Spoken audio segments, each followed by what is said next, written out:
Hey cousin, are you a fan of Dominican avena, like the one you buy at the corner restaurant, or do you simply miss your mom's avena? If the answer was yes to either of those, let me show you how I make my avena.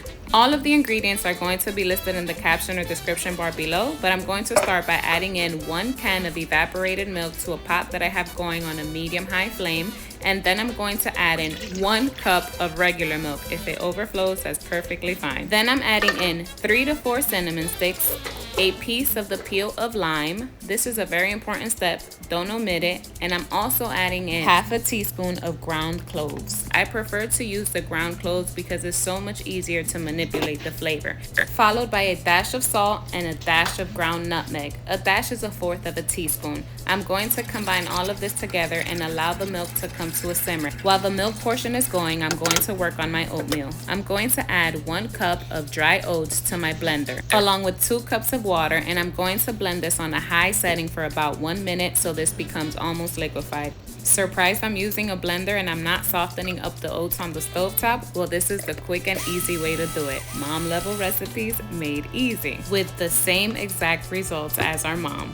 By this point, our milk has broken into a simmer and it's time to add in our liquid oats. I lowered the flame from medium high to medium low and I'm going to stir continuously. I'm stirring in 1 teaspoon of vanilla extract along with sugar. For me, 4 tablespoons of brown sugar works perfectly, but this is up to preference. If you need more, you add more. And you're going to be continuously stirring. Stirring prevents the oats from sticking to the bottom of the pot. That's why it's so important to stir when you're making avena.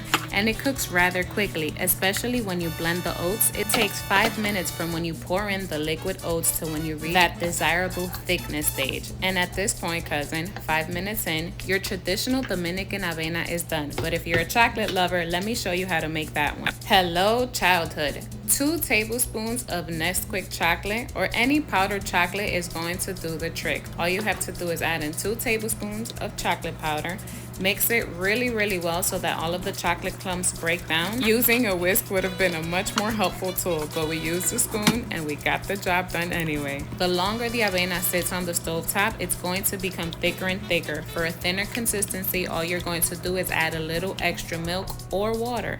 Look at that. Tell me you don't want a mug of avena right now con pan sobao or galletas. Are you a chocolate avena lover or a traditional avena lover?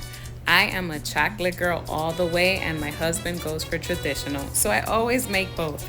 Thank you for watching, cousin. See you again next time.